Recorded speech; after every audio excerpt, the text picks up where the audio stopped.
Welcome, ladies and gentlemen, again back to the Warlock of Firetop Mountain. How are you all? I'm doing fine today. I am armed with a nice hot cup of tea, and I'm quite ready to return to the dungeon and beat up with this Warlock for reasons I can't quite recall at this time, but I'm sure we'll come to you when the punching starts. When we last left off, our hero, Angus Hester, dashing swordsman and boor, we had just slain a goblin boss type character heroically, and then stomped on his rather wretched slave heroically and with great drama. That was on page 201, as you can see across here. So, oh yes, as we stand, got 12 skill, which means I'm damn skilled. 24 stamina, 22 stamina, which is pretty damn good as well. 7 luck, basic armor stuff. We picked up a black silk glove and a dragonfire spell. We have a bronze key labelled 99, 26 gold, 9 provisions, and potions. All in all, we're doing pretty sweet. So, without any further delay, let's get on with this. Let's see, 2201, blah blah blah, I found all this stuff. And you may put any of all these in your haversack and leave the room. Turn to 293. I will indeed turn to 293. Doop doop doo. You arrive back at the junction in the passage and walk straight on eastwards. Turn to 113. Okay, I will turn to 113. Good times, good times. So that first episode there, that was pretty much a success. You know, I think things turned out well, and I think I am interested in continuing this little series. We'll see how far we get. It's been a bit of a delay between episodes, if only because I am in RIL fairly busy. But I'll see what I can fit in when the opportunity arrives. Oh yes, here's my map, by the way. This is where we came in, this is where we met all the gobbles and ruined their lives. This is where the gob boss was, you can see in my not at all scratchy, badly handwritten, with a mouse handwriting. And this will be the junction we're about to talk about. You may either go northwards, 285, or continue eastwards. Oh, that's interesting.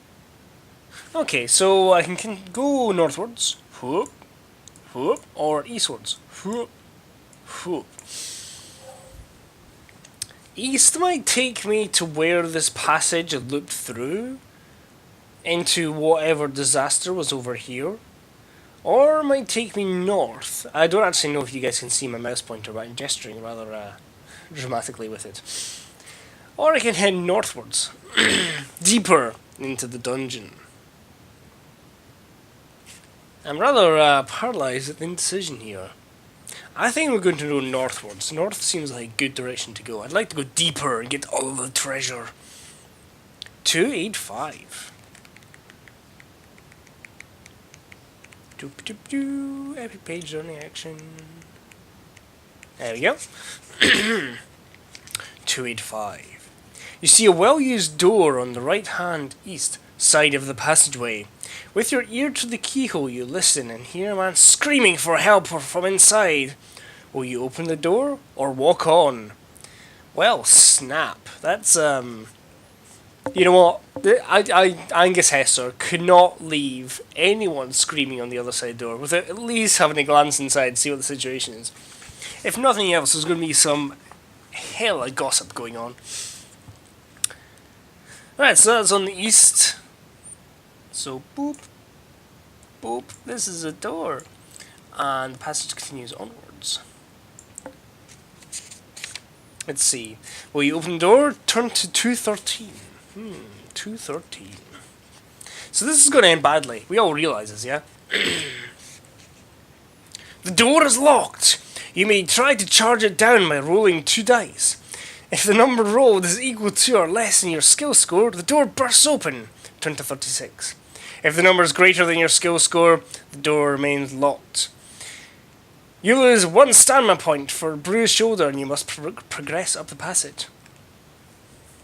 So I have to roll 2 dice, and roll equal to or less than my skill score. My skill being, of course, 12.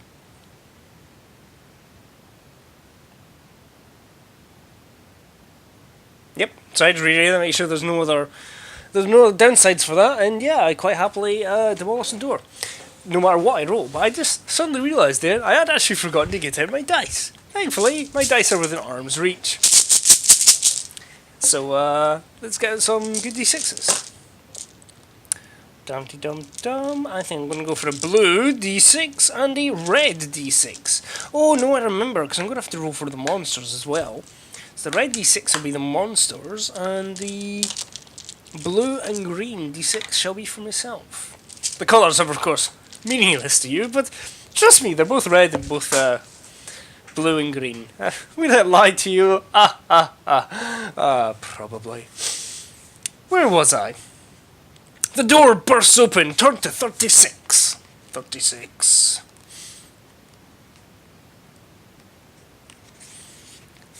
The locked door bursts open, and a nauseating stench hits your nostrils. Inside the room and the floor is covered... Inside the room, the floor is covered with bones, rotting vegetation and slime. A wild-haired old man, clothed in rags, rushes at you, screaming. His beard is long and grey. He is waving an old wooden chair leg. Is he simply insane as he appears? Or has this been some kind of trap?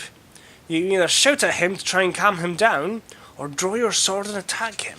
Now there's a picture here, and oh god, that is yeah, it's pretty horrifying. You're honestly going to have to trust me on this. It's like a tiny box room with this crazy wide-eyed old man, and the ground is just slime, just crazy slime. Let's never go here again. Let's put a big X there to remind us that this is a bad place and we should never return. But Angus Hester is a stout man with a stout heart, which is probably the size of a gorilla's heart. I don't actually know what the size of a gorilla's heart is. I imagine it's rather large. Anyway, so I'm going to try and shout this man down and see where that gets me. Turn to 263.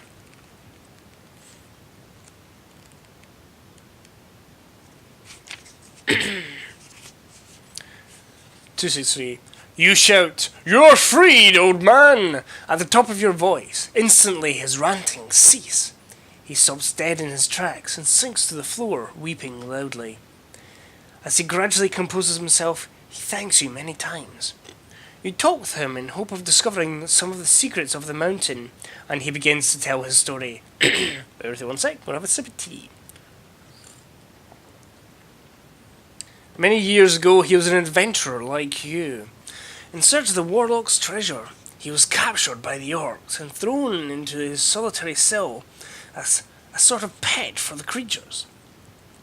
You ask whether he would like to accompany you into the mountain, but he simply wants to leave and see the world again. You ask him for advice, but he says he knows little. He advises you to pay your respects to the boatman. He tells you you must pull the right-hand lever on the wall ahead to open the iron gate. And let me try this all again. He tells you that you must pull the right-hand lever on the wall ahead to open the iron gate at the end of the passage. He also has learned that the keys to the boathouse are guarded by a man and his dog. You shake hands, leave the room, and go your separate ways. I had 1 lock! Well, that's just super! And it does say add, so I'm pretty sure that's not just regain. That's awesome. I've got a decent luck score now. My god, Angus Hester is a monster of a man. I could drink those 2 potions of fortune and have 10 luck. Man, I'm amazing. Huh, okay, that's pretty super. So, let me take some notes here. Let's make a little notes section for my little file here. Pool, what was that?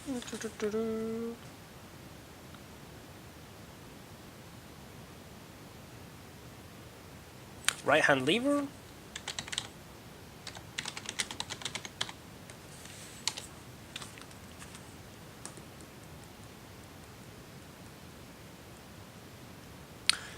Keys to the boathouse guarded by a man and his dog.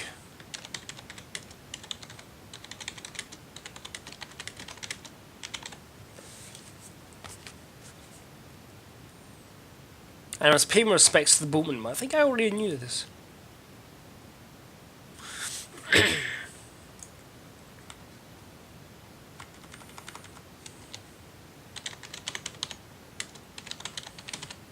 Yeah. Cool. Well, that was a success. Turn to 314.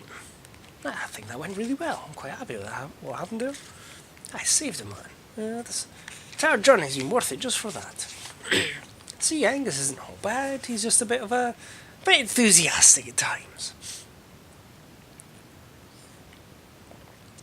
Further up the passage, you see a door in the east wall. You listen hard, but you can hear no sound. Do you want to open the door and to investigate? If so, turn to 223. If you want to walk further up the passage, turn to 300. The door in the east wall, so once again there's a door. Boop. Boop. Don't know why that wall was curved like that, but it just is. I might as well open the door. 223. This is going to be a trap, isn't it? I keep expecting a trap. I'm very paranoid. And I think it's for the best. The door is firmly locked. You may try to force it, or you may continue along the corridor. I think I'm going to try and force it, because I'm a big dude, and I like to do such things. And I had so much luck with the last door. 53.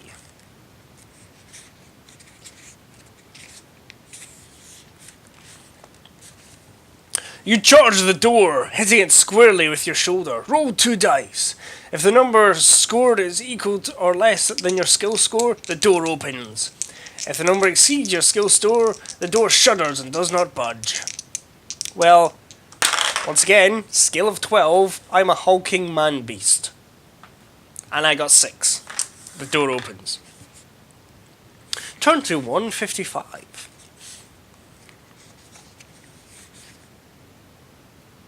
Oh. I nearly went to the wrong page there.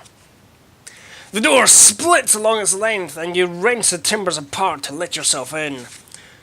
A torch hangs from one wall, lighting up a small armory room, stocked with swords, shields, helmets, daggers, breastplates and the like. You examine the weaponry and find nothing appearing superior to your own sword. However, a circular iron shield with a gold crescent at its centre catches your eye. You pick it up and feel its weight on your arm. If you wish to take the shield with you, it will aid you in battles by helping to fend off wound damage inflicted by a creature on you. If, in future, during a battle in which you are using the shield, a creature wounds you, you may throw 1 dice. If you throw a 6, the creature only inflicts 1 point of damage instead of the normal 2.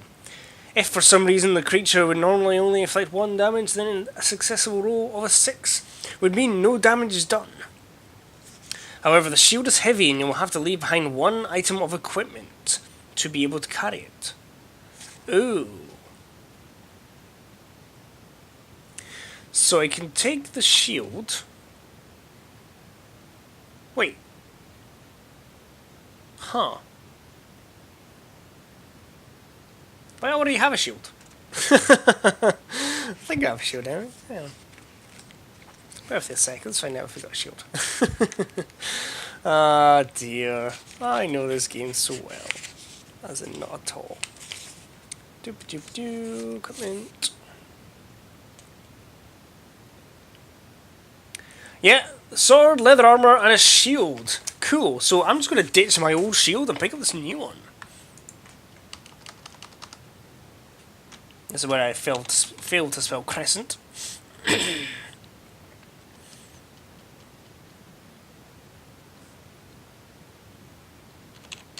I was right the first time.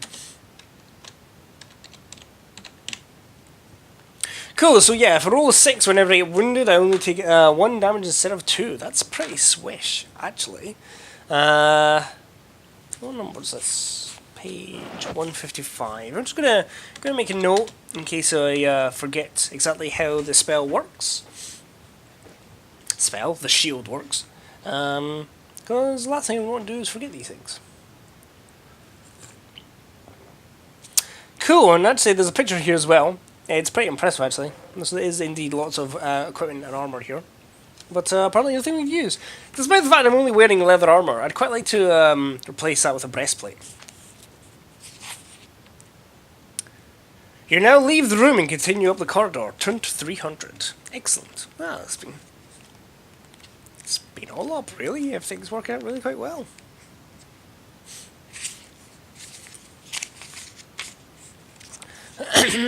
Pardon me. On the east wall of the passage you see another door, this time made of solid metal. Listening to the door you hear the sound of tortured screams coming from within. If you wish to try opening this door, turn to 102. Well, again, screams we have covered. Kinda have to do something about that. And that's the armory, so I'm just going to put R for the armory. And it continues on again, and there's another door. I probably shouldn't put that wall there, but never mind. Solid metal, so this is probably going to be harder to break open than the other two, but let's see. Page 102.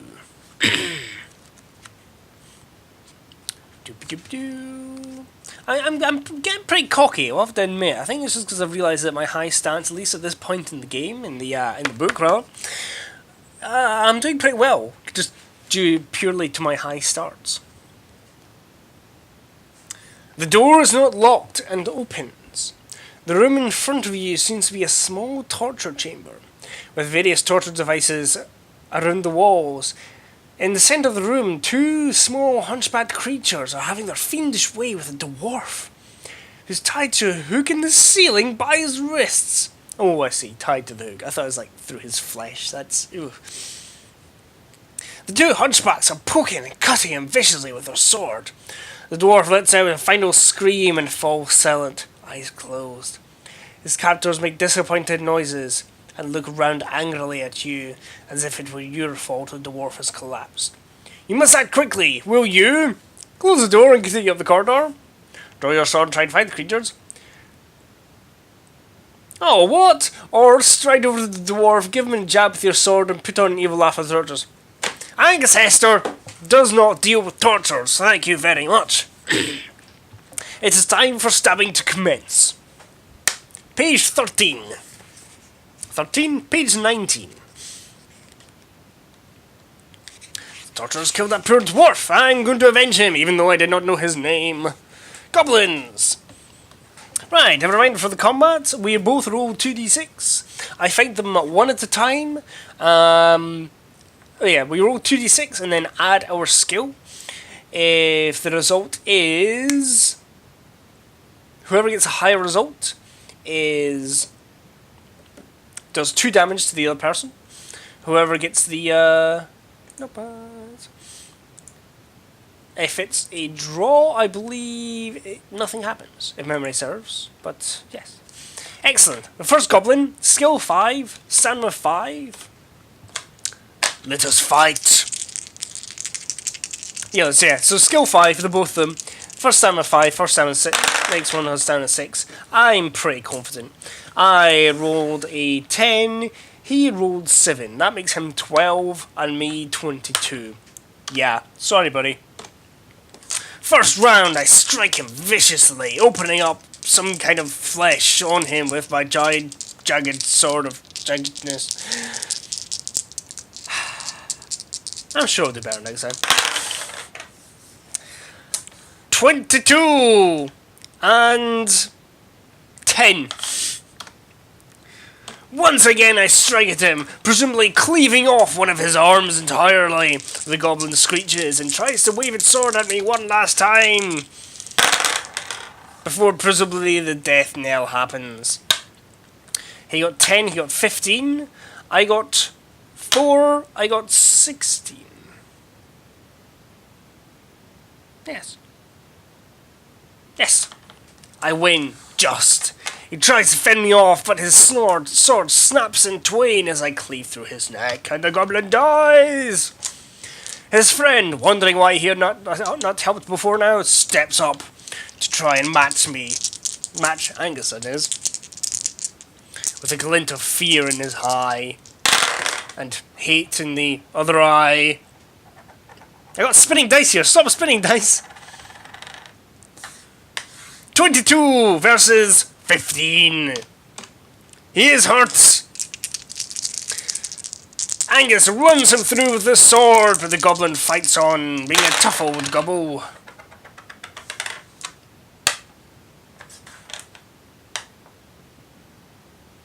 "19! I batted back versus 10.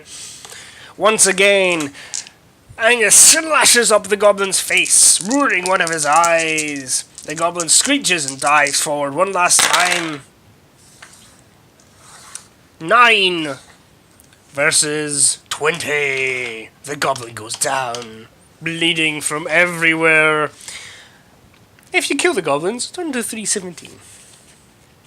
Doop doop doop doop doop. 317, 317. Oh my god, where is it? I've gone right past it.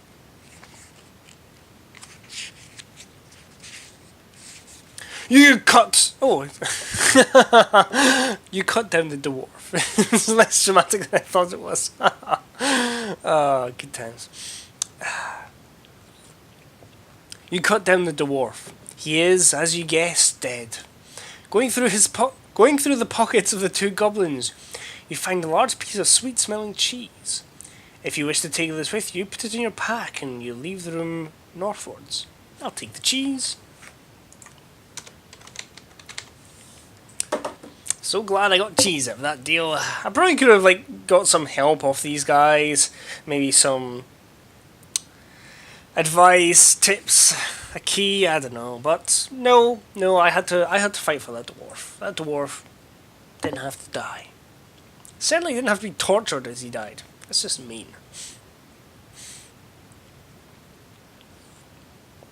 Turn to 303 to continue northwards.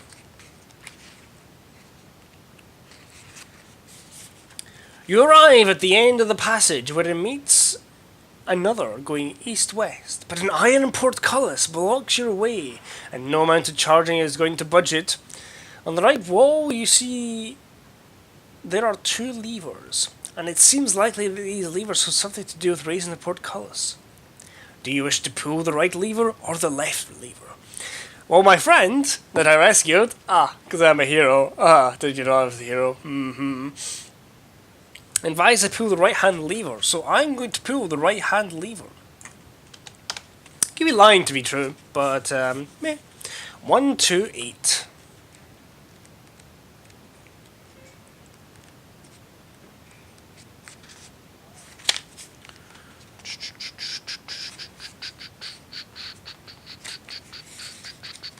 There we go. You hear a deep rumbling noise, and the ground begins to shudder. Slowly and noisily, the portcullis rises to the ceiling. You may now walk to the junction. Will you turn west or east? Cool, so, if I bring up my wee map here.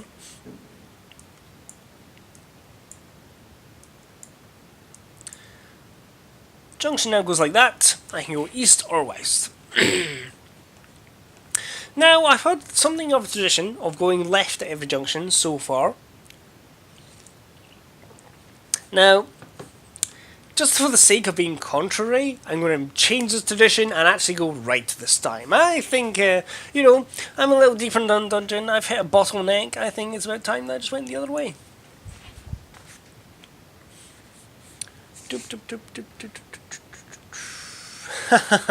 Sorry, I just read another one of the pages and shouldn't have. Which was bad of me. So, east I go. Turn to page 58.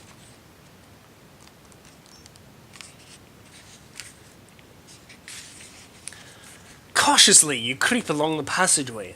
After a short time, it turns sharply to the north. Updating my map, updating my map, updating my map. Off to the north we go, hop up. After a short time, it turns sharply to the north. At the corner there is a bench of solid wood, and above the bench writes, "Rest here, ye weary traveller. Here you may stop and eat provisions if you wish, or continue."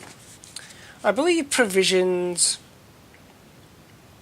It's bizarre. I mean, is there like some kind of like park management board for this dungeon? It seems bizarre to me that they'd have like a bench where you would like rest the laurels. It's not as if we're going to have like elderly couples come along and have a quick jaunt through the Goblin Mountain. Though maybe they do. I don't know what kind of economy this Warlock has. Maybe there is like a whole nicer residential area. Maybe it's actually like an old folks home and these goblins try and keep out the undesirables. We don't know. Could be anything. I could eat a meal. That would give me 4 stamina. Well, restore 4 stamina. Except I've only lost 2. So it's not really worth eating provisions at this point. Because I'd only gain 2 and that's kind of a waste of stamina. But then, you know, those 2 stamina points could save my life somewhere down the line. I think I'm going to keep my provisions as they are and continue on my way. Which is page 367.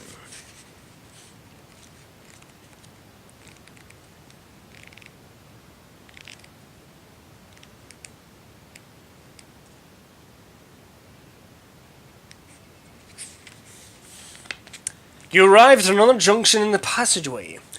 If you would like to turn westwards, turn blah blah blah. If you would like to go east, turn to 323. Another junction, you say? There's a lot of junctions in this world. It's kind of disorientating. Good thing I've got my map. Ha ha ha ha ha. I'm going to continue my eastward journeys and head east and turn to 323.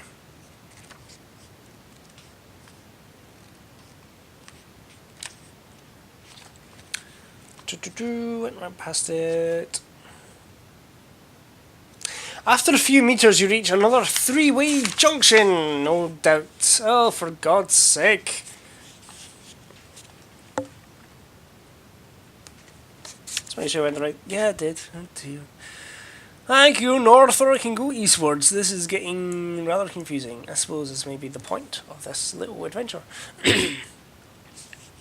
Eastwards to go. Eastwards I go, rather. 255.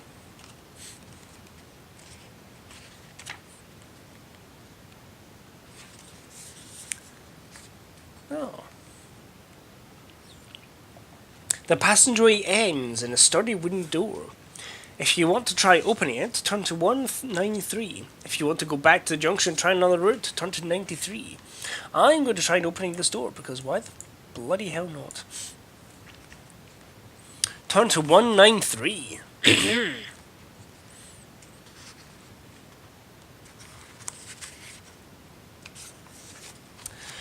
The door opens and you enter a small room. Your eyes widen as you look around to see that the walls of the room are covered with ornate stonework and mosaics and marble inlays. Give this room a kind of beauty that you've never seen before. In a corner of the room, a large metal statue with a one-eyed creature. Of a one-eyed creature, I speak good. I speak good today. In its single eye is a sparkling jewel. As there appears to be no other ways through the room, you will have to go back to the junction. But that large jewel is very tempting. Will you leave it alone and go back to the junction, or are you trying to take the jewel with you? Pardon me, sorry. I ate shortly ago, and I'm being terribly unprofessional.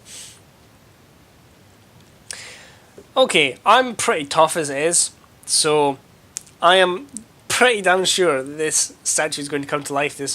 Oh, by the way, there's a picture. There is a picture.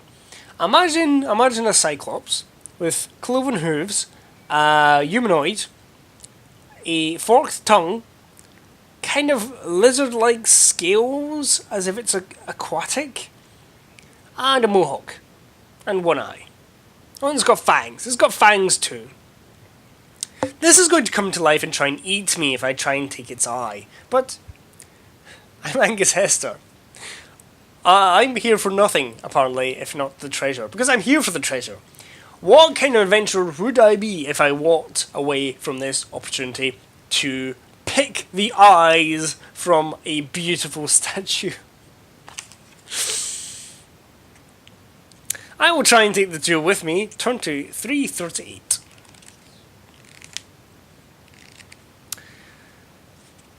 Oops, 338? Yes, 338.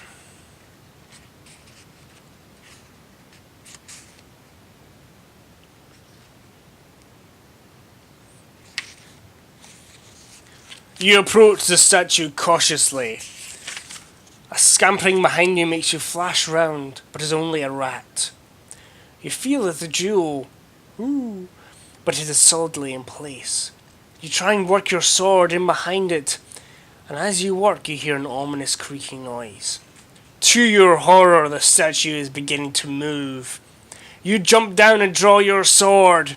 The iron Cyclops cranes its head round towards you and steps from its pedestal. You must fight, I bloody knew it! Ah, good times. Now, ladies and gentlemen, this may be the first real fight Angus Hester has ever had since coming here. 10 skill, 10 stamina. It's not even as good as him. Nearly as though. So I think let me remind myself how luck works in combat. Yeah, I can either try and minimize a wound with luck, or I can try and deal extra damage. So, I'm going to strike at him, and the first time I wound him, I'm going to try my luck to see if I can do even more damage. But every time I try my luck, I have to roll beneath or equal to my luck, and then I will do 2 more damage, but at the same time, what am I thinking? I lose 1 point of luck. So, first round of combat, Angus Hester charges the Iron Cyclops, determined to deal the damage and end this fight quickly, because oh my god, it's terrifying. Well, snap. Well, snap. The Cyclops gets 7, equaling 17. Angus Hester gets 4, equaling 16. Angus Hester is wounded, but I roll a d6. I roll a 1, the shield does nothing. Ow. The Iron Cyclops claws at Angus, tearing open his meaty parts. Oh, the meaty parts. Blood flies out, splattering the ironness of the statue. Iron isn't a very good statue making component, I don't think. Bronze is much better.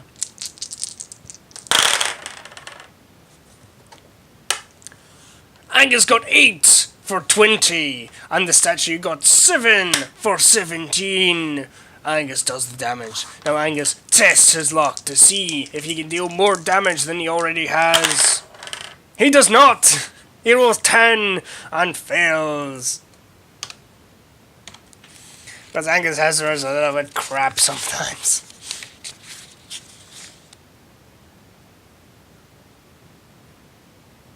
Oh, what? Okay. I hadn't realised that the, something another quick look.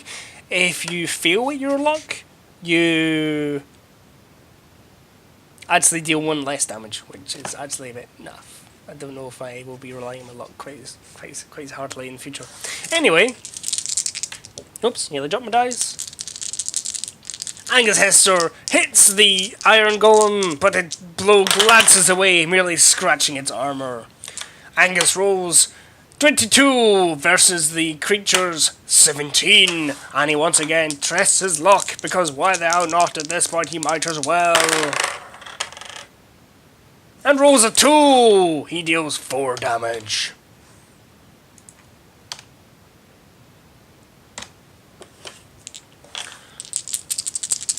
He once again strikes at the creature, this time gouging out a whole strip of metal. Sparks fly. Angus rolls 5, making 17, while the creature rolls 8, making 18. Angus Hesser is once again damaged, but can he deflect the blow with his mighty shield? Yes! Because he's freaking awesome. Angus Hesser takes the blow, but manages to deflect the worst of it with his shield. I'm not entirely sure how that works, but trust me on this. It is deflected slightly, but not all. Maybe his arm hurts, who knows. Angus rolls 5, making 17, while the creature rolls 10, making 20. Once again, Angus is wounded. This fight is not going well. He rolled a 5, he takes the full damage. This time the creature rolls 12, while Angus rolls 22. He seeks to end this fight swiftly, so he tests his luck once again. And fails. He's a little bit crap. So he deals only a single point of damage, but honestly nothing was lost because he'd have to hit him 3 times at this point anyway. That's just how it works. Trust me. The creature rolls 22. And let's just say Angus is worse than that. Angus once again takes a mighty blow. This time the creature strikes him in the jaw and he's stunned. But he does, however, manage to deflect the blow slightly because he's awesome.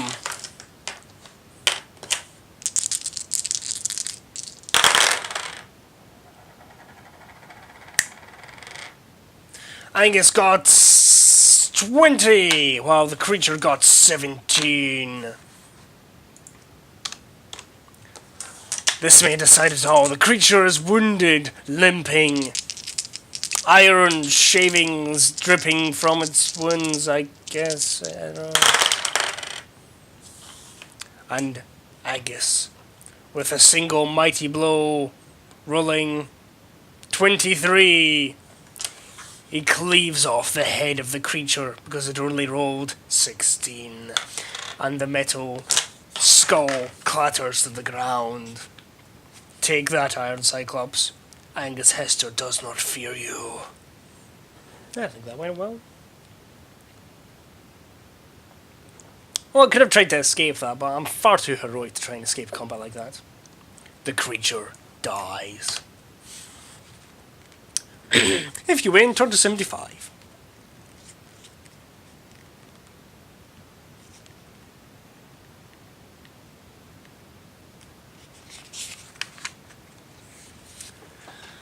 You sit back and rest from the exhausting battle. You may eat provisions here. Yep, eating provisions, eating, om nom nom nom nom.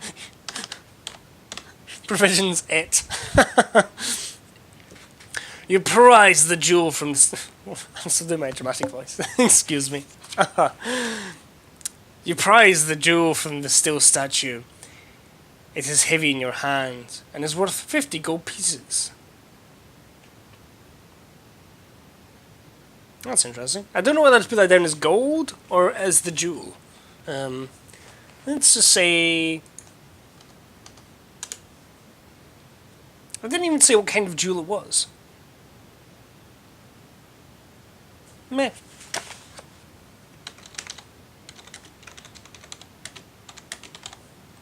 I'll write what it is and I'll write the value of it. That's probably the best way to go about this.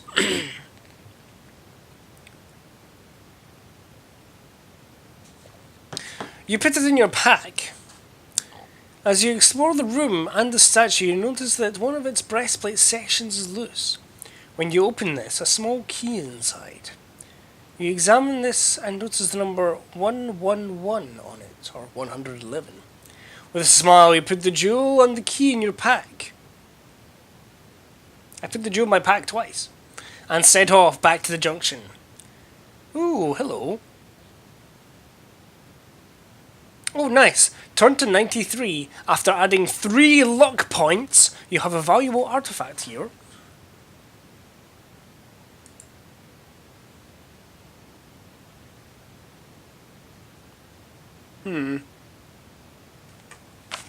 So I'm taking a moment to check the stats. As I'm not sure if add 3 luck points is you like honestly like gain luck.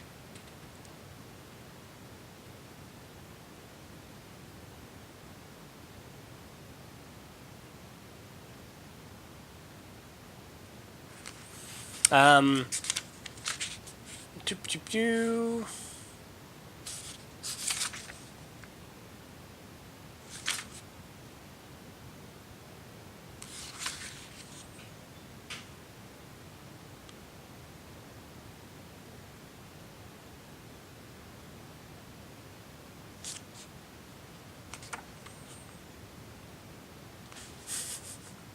It sounds like I'm raising my initial luck, so I'm going to do that.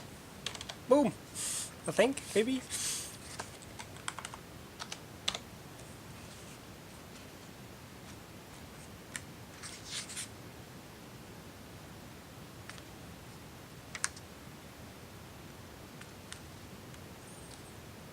Bear with me one sec.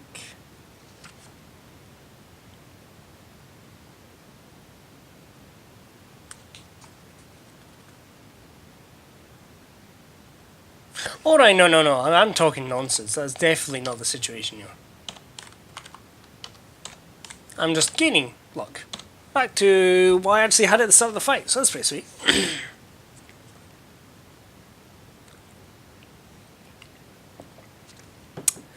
It does, however, make me wonder, when I found that old man, I believe I also added a point of luck. But, so I may be cheating at this point. I feel a little bit bad about that. Tell you what, once I'm done with the session, I'll have a look. I'll see if I'm entitled to a luck point or not, and if I'm not, I'll dump it down again. Anyway, where were we?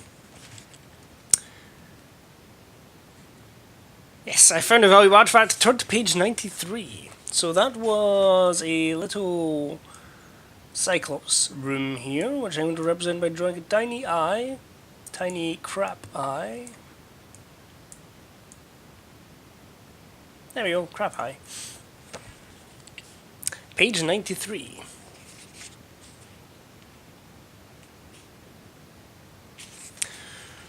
You arrive back at the junction. This time you turn northwards. Turn to 8.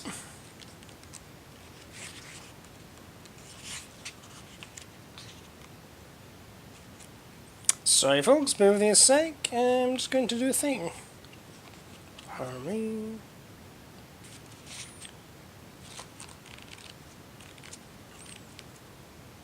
I'm still moderately bothered by whether I actually am obeying the rules or not. So 263.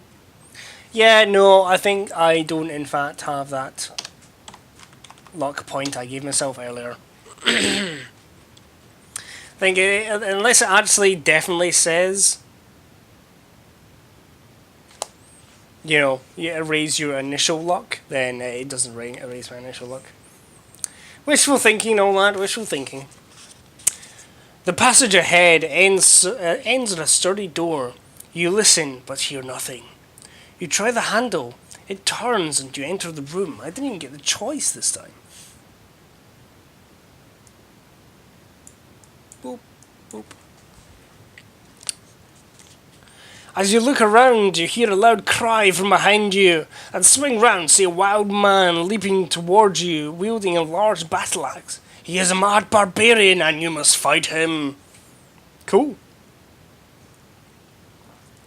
I can try and escape, or I can defeat the barbarian. I think Angus is going to defeat the barbarian, don't you?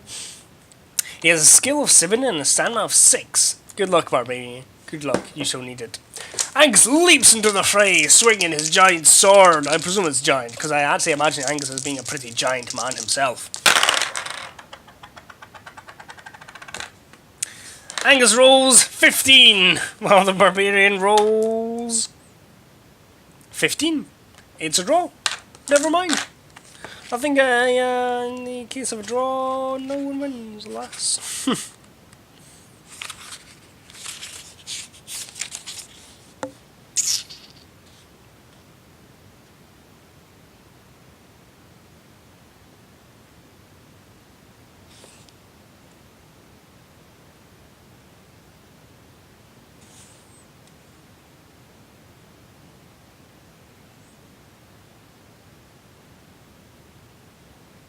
Yep, both miss.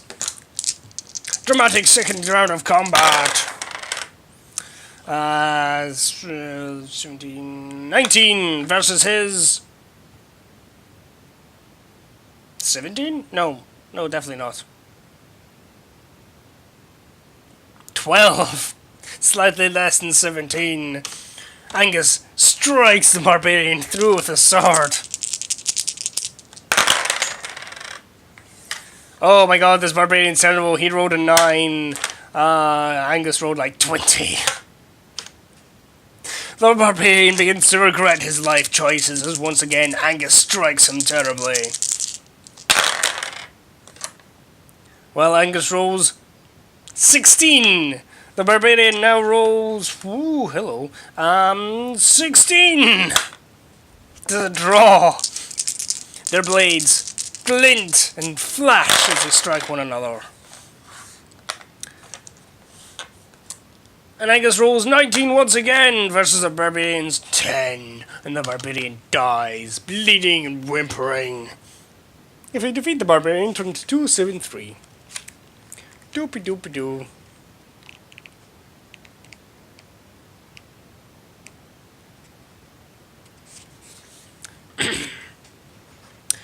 A search of the room reveals nothing of any value, although an old box in the corner contains a wooden mallet and 5 short stumps of wood, sharpened at one end.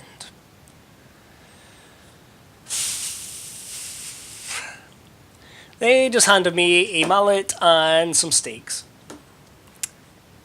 Trust me when I say I am acutely aware of what one can do in a fantasy setting with a mallet and wooden stakes.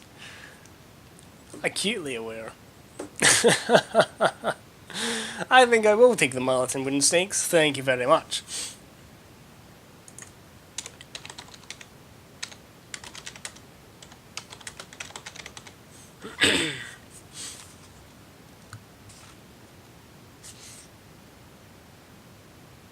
I can now leave through a door in the north wall, so I'm just going to update my map here.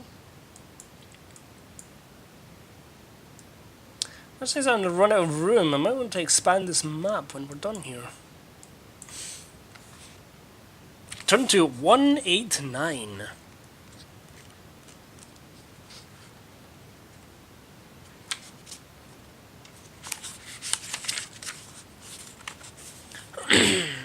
Oh, that's interesting.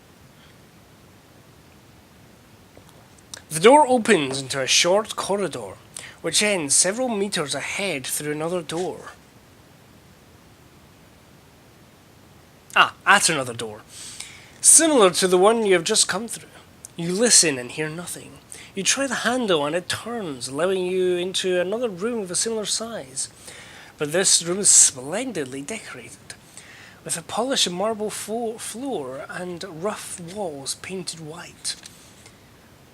On each of the 4 walls hangs a painting, and there is another door to the north wall.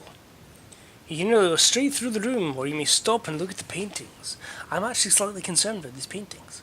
I feel like, believe it or not, this may be yet another trap. I think everything's a trap, okay? Everything's a damn trap, and this has got paintings, so let's just do that for the paintings, and blah blah blah blah. And there's another door here, I believe it said. I'm going to look at the paintings, because no, nothing gambled, nothing earned, is that the saying? There's some kind of saying, you know what I mean. 25. Because I mean, it's paintings.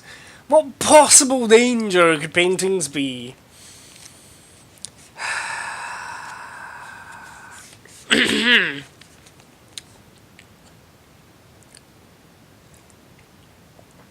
The paintings are portraits of men.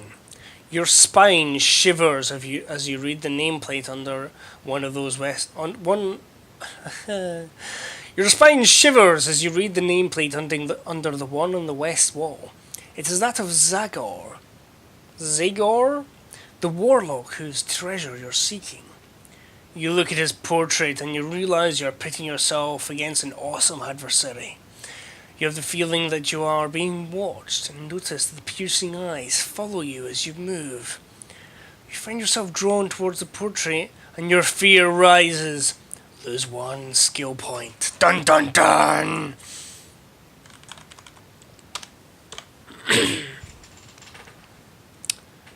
Do you have the courage to try and combat the Warlock? You may either leave through the north door straight away, but treat this as an escape. Or you may look through your pack for a weapon to use against the Warlock's power.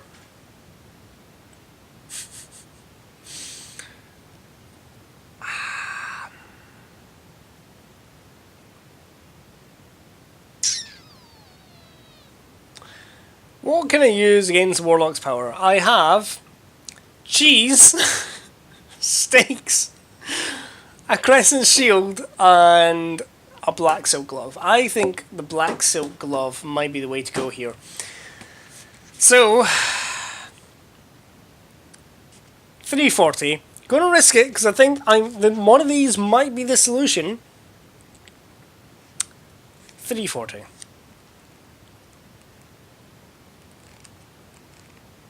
But I'm not confident.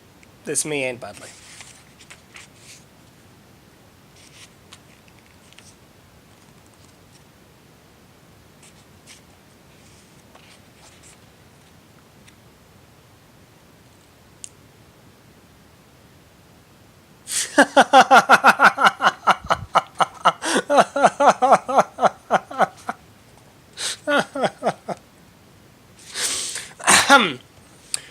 You try various items of equipment against the gaze of the painting, but none seems to work. You may try any of the following if you have them.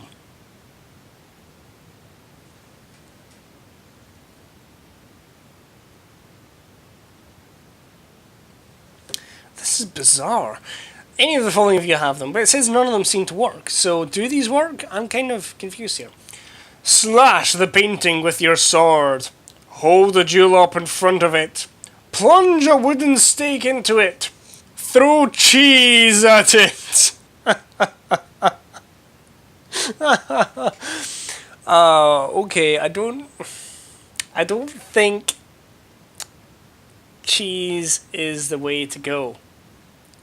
But it might be, I guess. I could hold up the jewel, but the jewel's very valuable. I don't really want to lose it. But then again, it was a potent artifact. I would hold the jewel up. Page 31.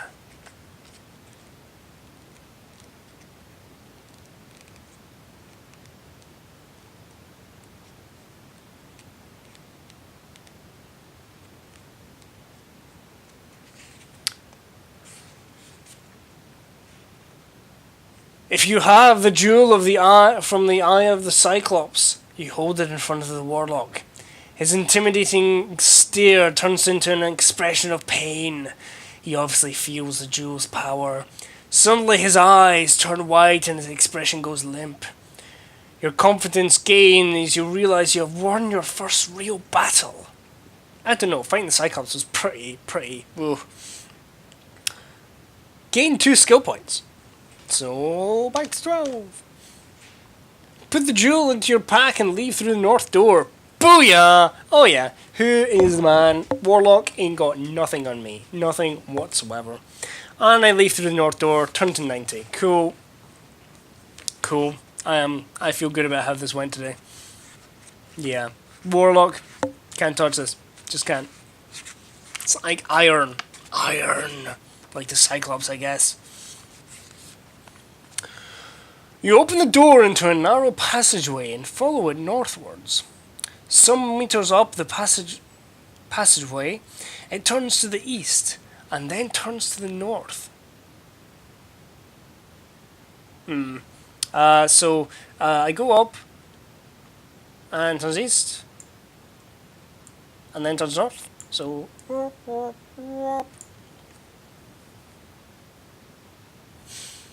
however, at the second bend, there is a small alcove in the rock. It seems a convenient hiding place, and a large rock forms a comfortable seat. You may stop here and eat provisions if you wish. Oh. You know what? I think I will. I'm down 4. I could use the health, basically. Maybe I should be saving this for, future encounters, but I just fought a Cyclops.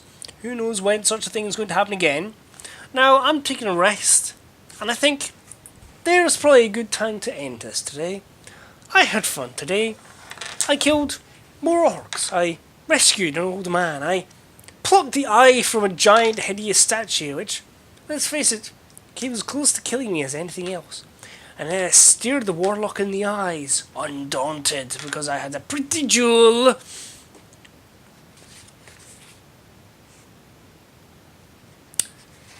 Yes. I think Angus has nothing to fear from the Warlock of Firetop Mountain. Zigor, I believe his name was. I'm also kind of curious about what would have happened if I threw the cheese at the statue, at the painting. I may wish to look this up later. And until next time, ladies and gentlemen, remember, I have no words of wisdom or proverbs for you at this time. But remember, when faced with a warlock, if you possess cheese, there are worse things you can do than throw your defiance into his face in the form of cheese. Thank you. Until next time. Ta-ta.